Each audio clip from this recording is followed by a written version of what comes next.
Buzz strokes are one of the fundamental techniques employed when playing the snare drum, and likewise the buzz roll, which stems from buzz strokes, is one of the most commonly employed figures or techniques in all of snare drumming. It exists in all of the traditions, and in most cases it can be very, very difficult to arrive at a good buzz stroke, a good buzz roll. That's quite deceptive because inherently buzz strokes, buzz rolls are very simple. We are trying to create a sustained sound, a sustained roll that sounds like one continuous note, but that is far easier said than done. In a previous video that I recorded recently in which I talked about double strokes, I go into a little bit more depth about the plight of drummers and the dogmatism of technique.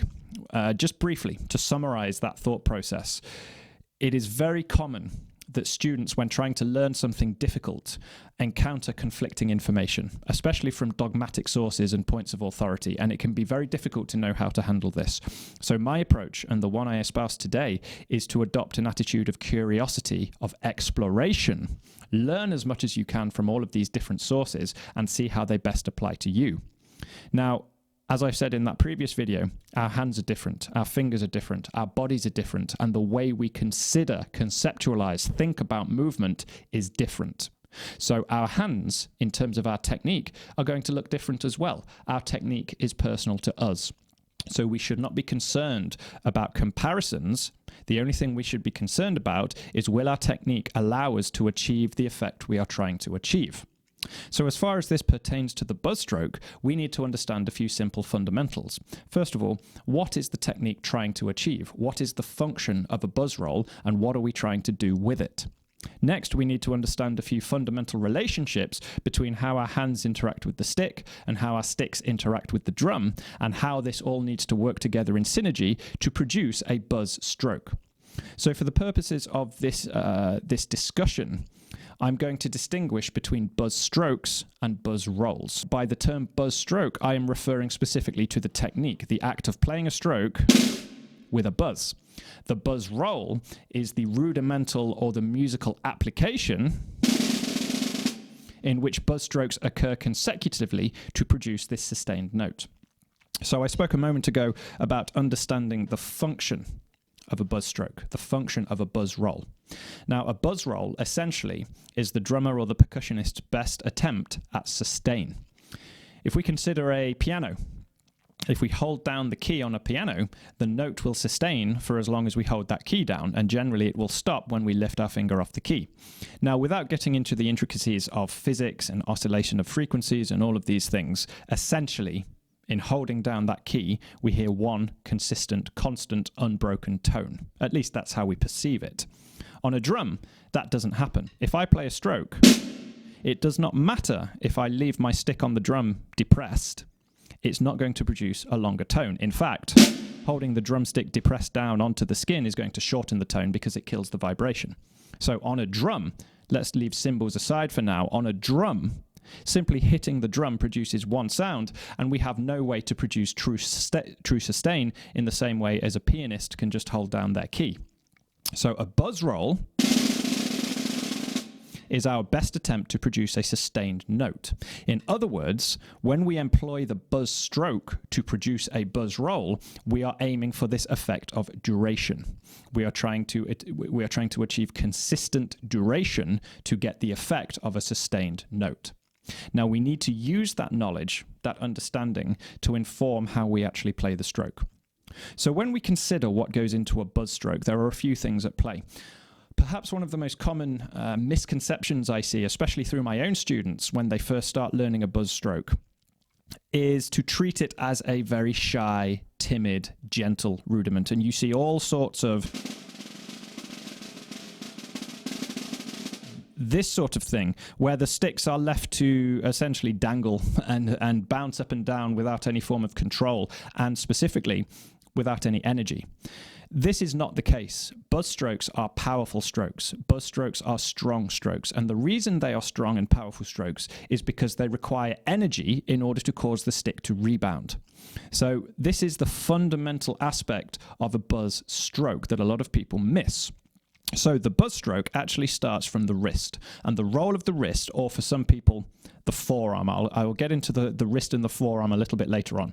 But the role of the wrist is to play a powerful stroke that causes enough energy in the stick so that it rebounds.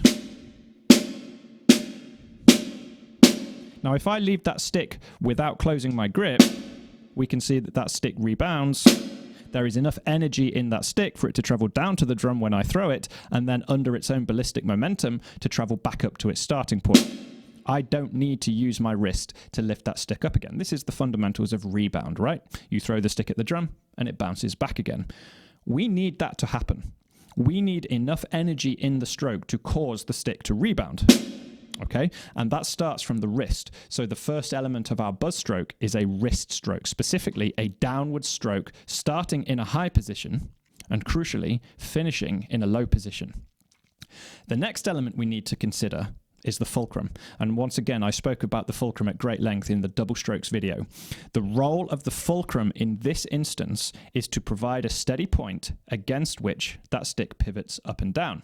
Now, as far as the downstroke goes that we've just played, if I leave my if I leave my hand in a downwards position, it is against that fulcrum or around that fulcrum that the stick rotates. You can see my hand has stayed in a downwards position, but that stick has traveled upwards again, rotating on that fulcrum. Now, because we are playing a strong downward stroke with a lot of energy, if my fulcrum is too weak, too loose, that happens. We drop the stick. So what we instead need to do is ensure we have a strong fulcrum that can hold that stick in position despite the amount of energy we have put into it. Now, so far, with a strong fulcrum and a strong downstroke, we have this. We are missing, so far, the final element, the fingers at the back of the stick. The role of the fingers is to trap the rebound. So we need to start considering this stick as if we're bouncing a ball. If I bounce a ball from a great height and I throw it downwards with enough force, it will travel down to the ground and then it will bounce back up again. But if I throw that ball down to the ground and then I follow my hand down with it and I hover my hand just a short space above that ball, when it bounces off the ground, it will get trapped in a very short space and it will bounce rapidly before the energy dissipates and the bouncing stops. And you can try this yourself. If you take a ball and you bounce it, but you hold your hand very low over the top of it, it will bounce rapidly a few times before the energy dissipates. We are trying to achieve this same effect with our strokes. We are throwing the stick downwards to cause a rebound, and then we are holding our fulcrum static and keeping our fingers closed to limit the amount of space in which that rebound has to occur. Now, the energy wants to travel back up again. That's the energy traveling back up. If we trap that, it has to travel back down again, and we initiate this buzz. Now, the duration of my buzz is determined by the dissipation of that energy. So essentially, there are a few things acting in tandem here. There's the wrist sending the stick down to the drum. There's the fulcrum staying in a downwards position to provide the moment against which the rebound occurs, to provide the pivot point for that rebound to occur. And there's the fingers staying closed at the back of the stick to trap the space in which that rebound can occur. If I don't have my fingers there,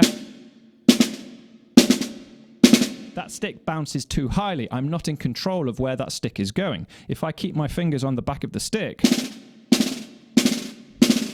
just by having them present, the back of the stick is trapped. There's only a small amount of space in which that rebound can occur. The energy has to go back downwards again. Just like when we bounce our ball and we hold our hand low down above it, that ball will bounce very rapidly in a small space. So our first job here is to try and develop a consistency with the buzz. Now, this is a personal process. This is a process of exploration, of trial and error, of trying lots of different things. Essentially, we need downwards energy into the drum, and we need something which holds the stick in position, and we need something that limits the amount of space in which that stick can rebound. If I turn sideways, I can do the same thing, but because my fingers are now off the stick, I'm having to have a much stronger fulcrum here. A much stronger fulcrum that actually passes over the line into tense. Now, this is the next aspect I want to talk about. There is a difference between relaxed and tense weak and strong. We can be strong in our fulcrum, in our fingers, without being tense. When I do a buzz stroke, my fulcrum is firm, my fingers are strong, but there is no tension. I'm not squeezing. This is not a white knuckle rudiment. It is a control where the strength is applied in a specific way. So we need our fulcrum to be strong. We need our fingers to be strong, but we don't want them to be tense, to be crunched up. And this is what I was talking about early on with the misconception with new students. We think that this is a really weak, gentle rudiment. And yes, we can start to generate a buzz stroke there, but there's no control.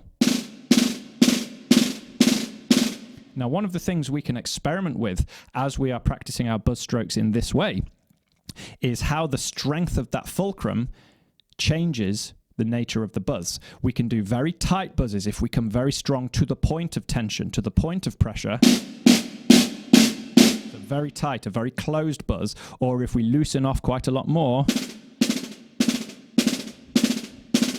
we can really loose out and drag out that buzz, loosen and drag out that buzz stroke. And that is something that we are in control of. And that is a musical choice when we come to play these consecutively to produce a buzz roll.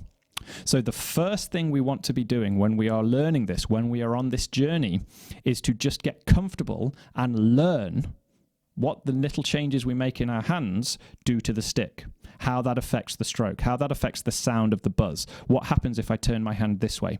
What happens if I take my fingers off the stick? What happens if those fingers are too closed? What happens if that fulcrum is too tight or too loose?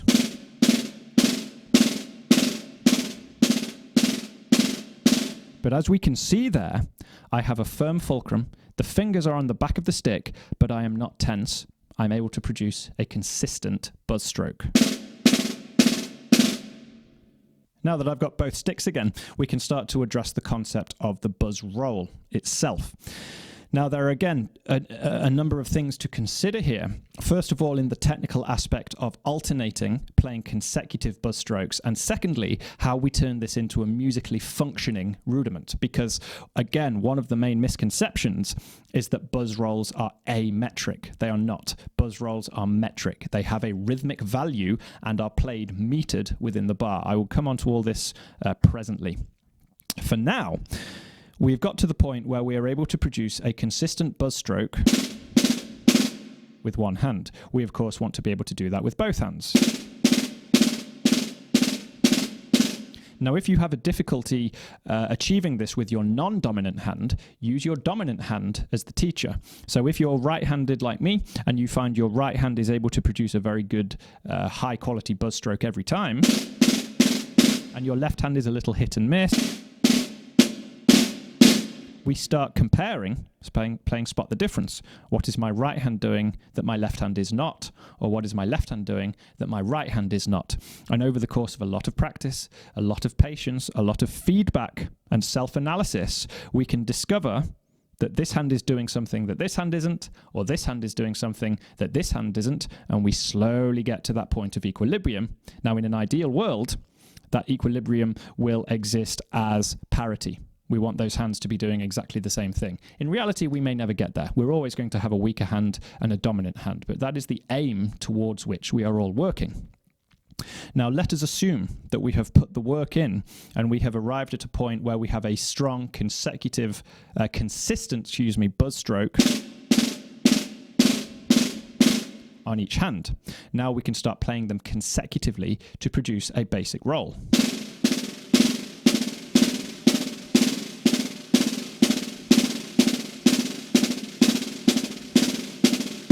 So a few points of note here. At the beginning of the video, I spoke of the function of the buzz roll. The buzz roll is all about duration, about consistency, about sustain. So when we start to play these strokes consecutively, we can be listening out for how the differences in our technique affect that effect, how they create that effect of sustain. If we're too tight in our strokes, we don't necessarily get that sense of consistency, of continuity. by loosening up a little bit, by allowing those strokes to rebound a little bit longer, by drawing out that buzz roll a little bit, we get this sense of continuity.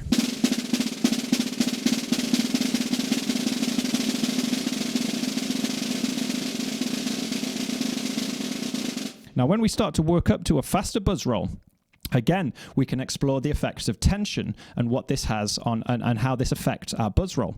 By tension, I'm really referring to how tightly we're squeezing in the fulcrum here. As I've said, we want to try not to amalgamate pressure and strength with tension. At no point are we locked up and tense here, but we can be by degrees stronger or weaker, stronger or looser in our fulcrum. So if we're playing a moderately paced buzz roll,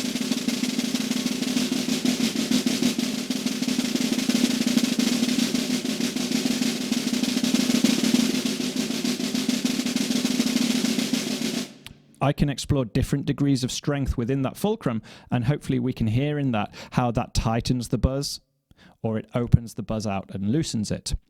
Now, one of the things I haven't mentioned yet is the relationship between the buzz stroke and the single stroke roll. Rudimentally, and at least as far as our metric application goes, a buzz roll is identical to a single stroke roll. So everything we do when it comes to a buzz roll begins from single strokes. So let's say we have to play a buzz roll for the duration of a quarter note. Well, there are numerous ways we can do this, but first we have to consider that quarter note as a subdivision. So if we begin with the subdivision of 16th notes, we can consider the quarter note 1E and 2E and simply play it as single strokes. Remember, we are trying to play a buzz roll for the duration of one quarter note. So considering it in a subdivision is the first step.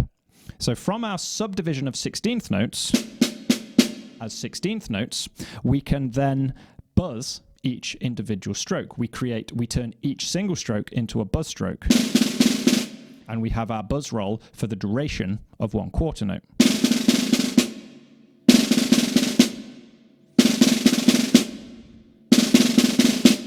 Now, we might find, and this is a source of confusion, that the tempo of the piece we are playing is going to have a profound effect on our buzz roll. This is where some of the confusion occurs as to the lack of rhythmic value with the buzz rolls. Sometimes we feel that a buzz roll just has to be as fast as possible to fill all the space. Sometimes when we have to play a buzz roll to a specific duration, we can become very confused because we might be in a slow tempo, and our buzz roll, if taken the steps I just outlined, sounds like this, which doesn't sound like much of a buzz roll at all. So this is where our understanding of the buzz roll and its relationship to single stroke rolls comes in handy. The rate at which we are playing that buzz roll is not fast enough to produce the desired effect. Remember, the function of that buzz roll is to create a consistent, sustained sound. That's just simply too slow in terms of the rate at which I'm playing the buzz strokes. So how do we increase that rate while staying metrically relevant? By staying in time, we increase the subdivision. Currently, I'm playing that buzz roll as 16th notes. Let's try stepping up one rung on the rhythm ladder and move up to quintuplets, 5 evenly spaced strokes per beat. So we've gone from 1E and 2E and 1, 2, 3, 4, 5, 2, 2, 3, 4, 5, 1, 2, 3, 4, 5, 2, 2, 3, 4, 5. The tempo is the same. The subdivision has increased.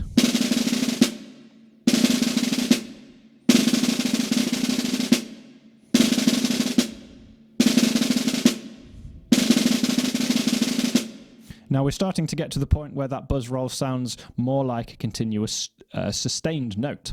Let's try going up another rung on the rhythm ladder and going to sextuplets, 6 evenly spaced notes per beat. 1 and a 1 and a 2 and a 2 and a...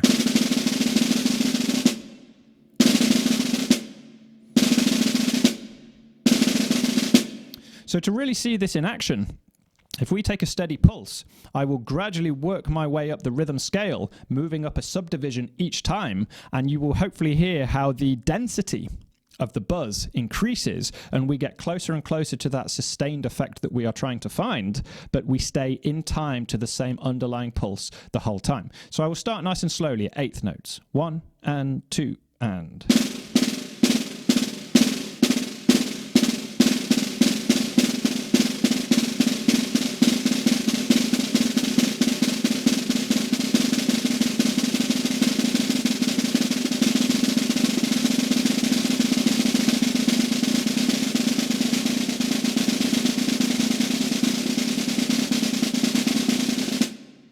Now, at some point, you will reach the rate at which your technique runs out.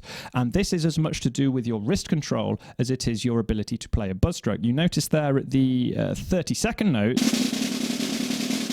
it was all starting to tighten up a little bit. So maybe that tells us we've gone past the point of musical application. If I take it back to the sevens, 7 tuplets, 1, 2, 3, 4, 5, 6, 7, 1, 2, 3, 4, 5, 6, 7.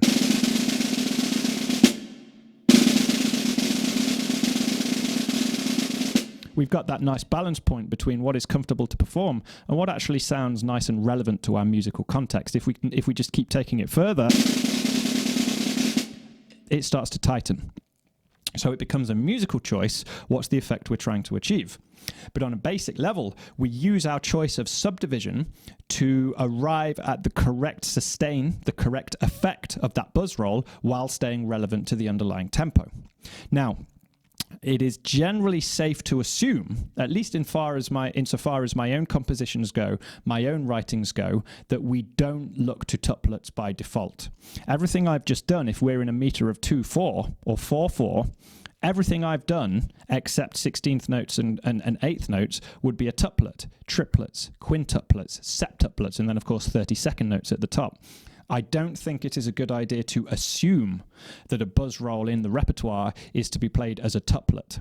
However, unless you have specific notation or instruction otherwise, I think it is a good idea to experiment using different subdivisions to arrive at the type of buzz roll you are trying to play.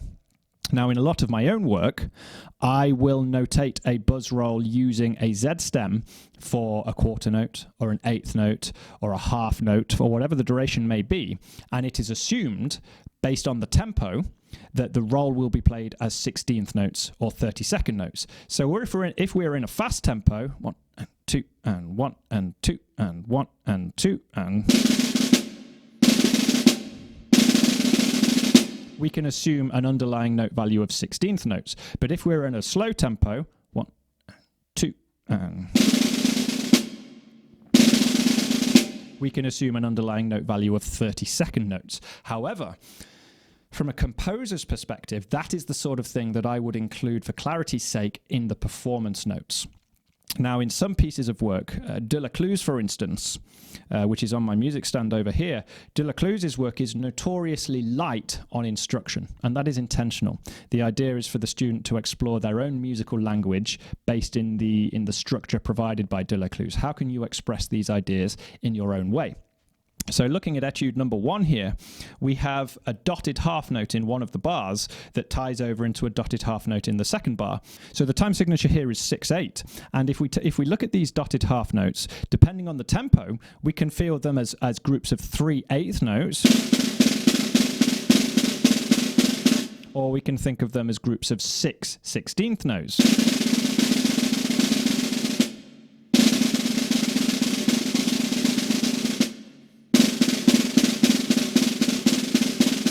Now it's quite clear at that tempo, 2, 3, 2, 2, 3, 1, 2, 3, 2, 2, 3. Playing them as 8th notes is going to be too slow. The rate isn't fast enough. So it would make sense, I would assume, unless something stated otherwise, that that would be played as the underlying 16th notes. And if I emphasize it, you can hear the pulse in there. Right? But there is nothing to say we can't treat these as something else, groups of 5.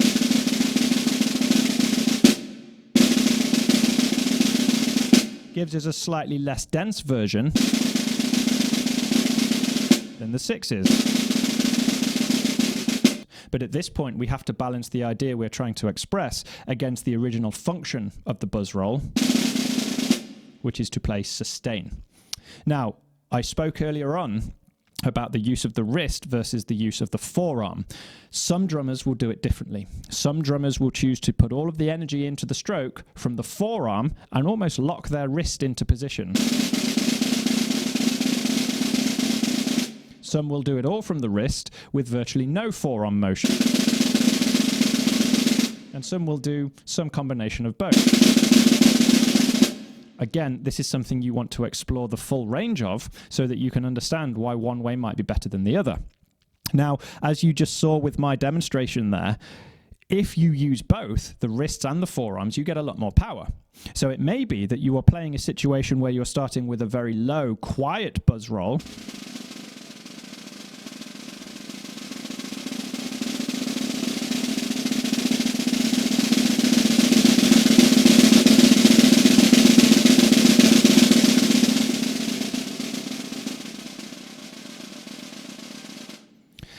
and through the process of crescendo, bigger muscle groups take over. Now, by the end there, all the power was virtually coming from the forearms when I was up at the louder stages. As I decrescendo back down again, it goes back to the wrists, and we use smaller muscle groups. Again, that is something that is very difficult to give instruction, to prescribe a method.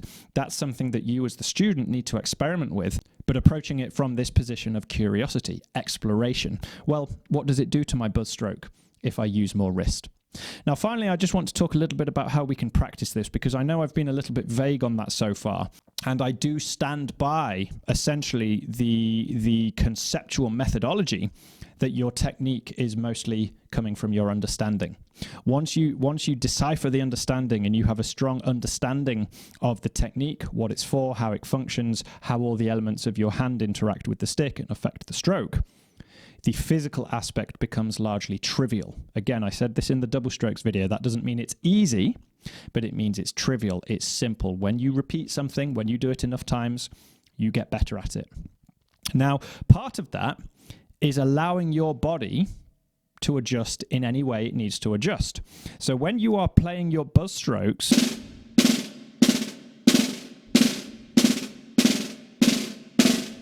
you might find all sorts of variations happening, all sorts of tiny adjustments to do with your thumb, your index finger, your other fingers, the angle of your stroke, how much wrist and how much forearm and how much elbow you use, all of these things happening that you are not consciously aware of. That's okay. Allow your body, your brain, your nervous system to figure it out. Just stay aware. Don't try and necessarily influence, but just stay aware and go, oh, my fulcrum has changed. My finger has moved a little bit. And explore. Allow that to happen. One of the most important steps in acquiring a good buzz roll is being able to isolate the buzz strokes.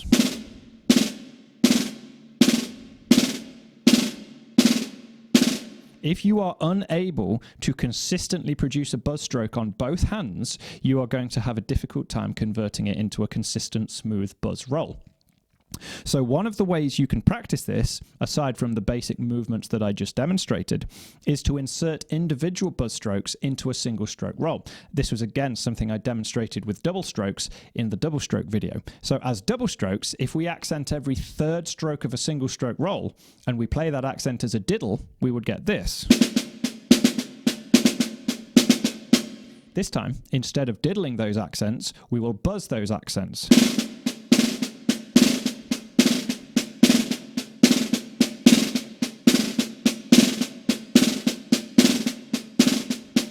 Let's take that a little bit faster.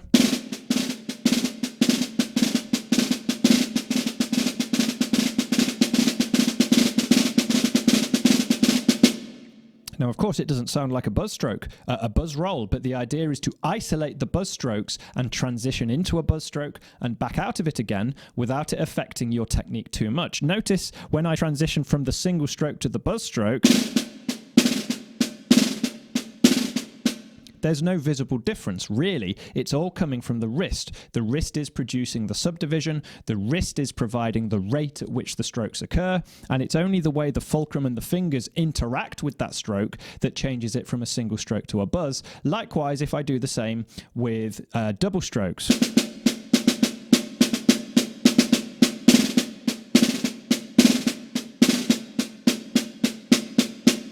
It's all stemming from that single stroke wrist movement. So one of the exercises I found really helpful was to take a well-known accent pattern like a clave.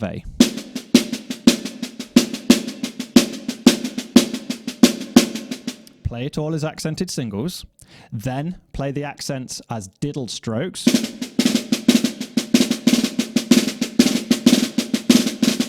And then as buzz strokes.